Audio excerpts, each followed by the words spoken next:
Hi everyone, this is Jim. Welcome to this postmortem of my Blitz game number 850. I had the white pieces and started off with d4.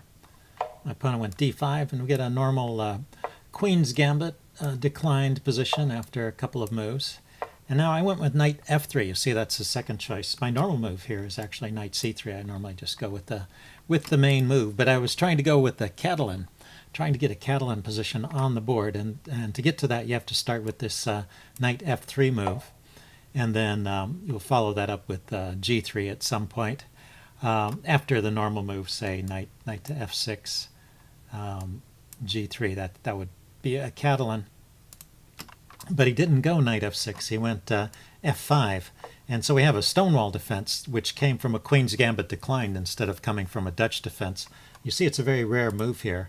It's not considered very good, but well, you can't immediately destroy it either. It's pretty solid in the center. Yeah, you can see it's a very unpopular move at this point. But watch what happens as I play some normal moves. Maybe knight c3 is a little more challenging, but I just played g3, a typical move against this Stonewall setup. And notice how the number of games has gone up. It was at 7 and now it's up to, let's see, it was at 4 actually, and now it's up to 35. So what's happening is that we are transposing into lines of the of the Dutch defense, the Dutch Stonewall. So after bishop g2 and he plays c6, we're up to a position where there's almost 200 games in the database. And right here, the normal move is castling. I'm not that familiar with this position, and I just went ahead and played c takes d5. So I was curious. I looked it up afterwards to see what would happen after castling if he takes. And the answer is you can go knight e5 here. And knight e5 attacks the pawn. And also because the knight and the bishop are coordinating on the c6 square, he can't play the move b5 to defend his pawn. So you get the pawn back very conveniently while developing your pieces. So this is all good for white. So let's go back to the game.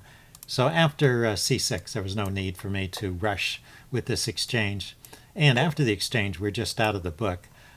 He took with the e-pawn. I was a little bit surprised. I think taking with the c-pawn is a little more typical, and I looked at it. There's nothing wrong with that, although this is not too bad either. I think black is, well, not any worse after that move than he was before. So anyway, I continued with bishop g5, pinning the knight and maybe trading that bishop off. This is, in this pawn structure, I'm going to have a lot of pawns on dark squares, and so maybe I just want to trade that bishop off for the knight. Knights are pretty good if we turn into a closed pawn structure, which sometimes happens, often happens with the Stonewall defense. So he goes bishop d6. I castled, he castled, and just continue developing with knight c3. Goes knight bd7. And here's the first real mistake of the game. I actually have a decent position up to this point, and a nice edge. Well, at least from the chess engine point of view, the chess engine likes white in this kind of structure. Wants me to continue. One way to play this would be queen c2, which would support that b pawn, and take a look at the f pawn over here.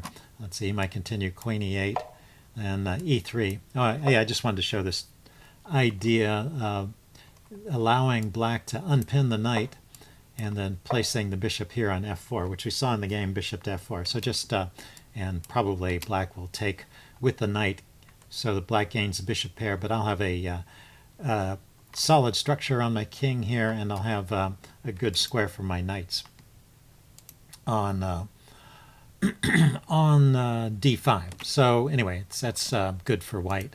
I went knight d2, and basically it's overlooks this tactic that he has, queen c2, forking these two pawns. I have two loose pawns after that move, and I can defend them both by playing knight to b3, and I did.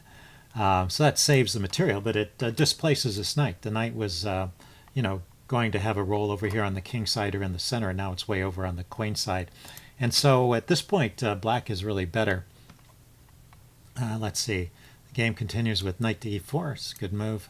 I go bishop f4. It's a bit of a provocative move, offering the trade. He can take here, and I can take back, And he can play a5 here, try and harass my knights over on the queen side here. And, well, he can't push immediately because my knight is guarding that square, but he could maybe trade this knight off and push that pawn forward. Anyway, this is a pretty good position for black. You know, I have these weaknesses around my king side to worry about. What I like about this, though, is you know, I can push these pawns forward in the center, and if I can get a knight to this square, it's very strong. The real problem here is that this knight is a few moves away from getting to that square. So anyway, it's a good position for black. Instead of just going ahead and accepting that offer of a trade here, black played the move queen to c7. And so now we're back in the range of equality. I can just trade off this bishop, which is a good bishop for black in the structure, without suffering any damage myself. And the chess engine says I'd be fine if I just continue with a move like e3. Yeah, I can see that, but I didn't especially want to play this way with this locked up center. But it makes a lot of sense. I've got a light squared bishop, so you know that bishop has the open squares, the open diagonals to look at. This knight can come around like this and get to the d5 square in a couple of moves, the e5 square in a couple of moves. I suppose it would just get traded off. But anyway, I could even consider pushing this pawn forward and then bringing the knight over. So anyway, it's a good position for white, or at least equal. So it doesn't approve of this f3 move, and not because of what black did. Black really didn't exploit this. I was thinking, you know, I'm going to get in this move e4 and things will open up and I won't have to worry about the bishop. Or if it does get blocked up, I have another diagonal for the bishop out here. So I wasn't too worried about this, but with precise play, he can actually kind of squash me here. So he started out okay, knight takes c3. And then here he should really play the move f4. I think that's what makes this a good position for black after my f3 move, is that he can play f4 and just clamp down on this f-pawn and force my bishop off of this diagonal here. He didn't play that. He went knight to f6. So he's just playing against this e4 idea, but f4 also stops me from playing e4. He can take en passant after that, and I'll have these weakened pawns over here. Let's see. After knight f6, I went knight to d2, bringing this knight back to the king side and also preparing e4. Once again, he should play f4, and that just really squashes my position, and that would lead to an advantage for black. Instead, he's playing against the e4 idea, but at this point he plays rook d1 and allows me to push the pawn forward. Rook e3 was the move that would continue to put the question to my position and my play so far. So this would lead to an advantage for black. So black had an edge up to this point. Well, starting with my knight d2 move, I think kind of went back and forth a little bit, but generally black has been in pretty good shape.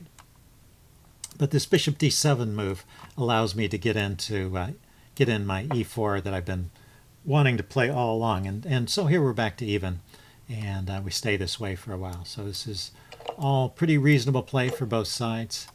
Let's see, he exchanges, and then he took again. So he's just kind of reducing the force on the board. And after these exchanges, he could play a move like rook to e7 with a dual purpose. It's actually defending along the 7th rank here and also preparing to bring this rook over and double, and this position would be about even.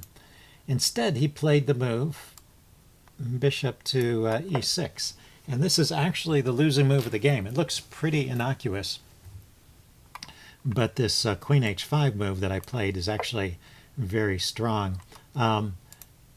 The second best, it's its best move in the position, but there's also other ideas here.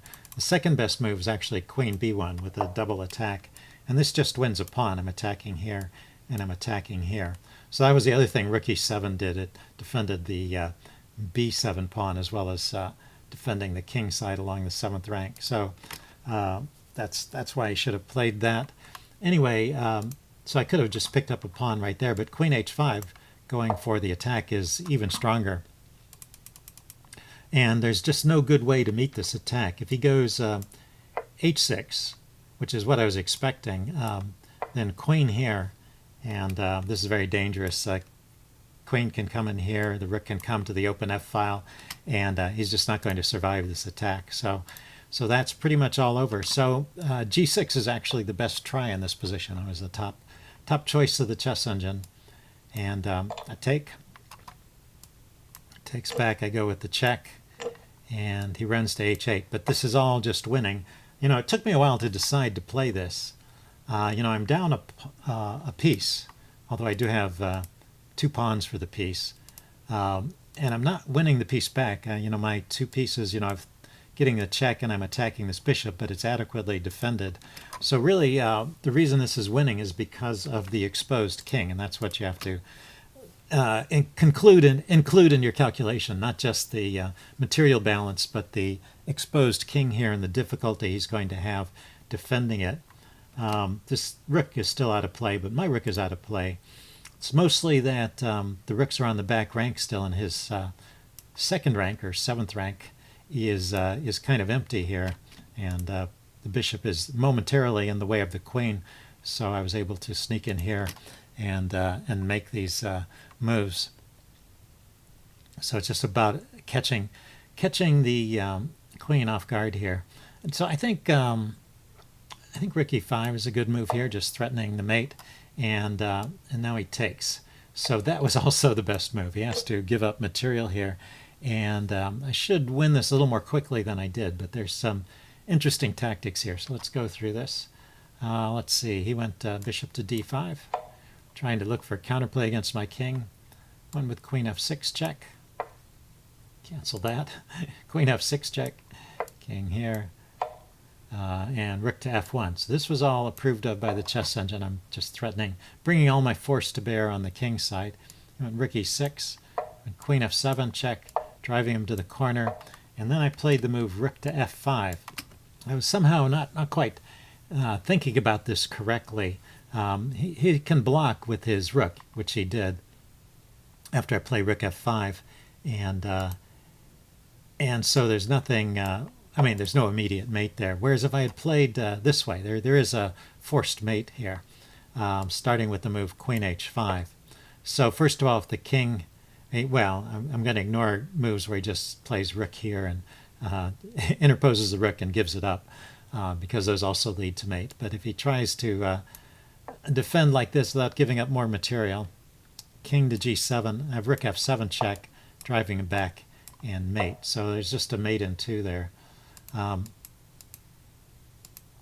then if he goes king to g8, then the queen comes to g5 check. Can't go back. If he goes to h7, then the rook comes in with check. So he goes to h8 and still rook f7. And actually, this is a forced mate. Now the problem is that his rook can't come over here, and so the queen is coming there, and it will be mate shortly.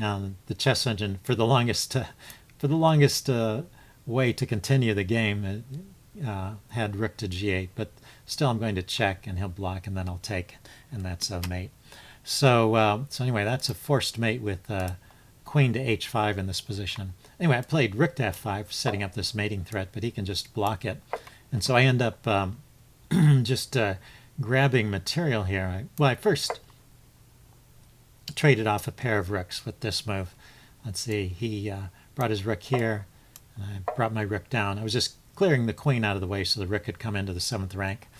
And let's see, he defended like this, and I exchanged, and then grabbed the pawn. I was just going to, oh, he took back, of course, and I grabbed the pawn. I was just going to win kind of prosaically here by capturing the pawns and queening.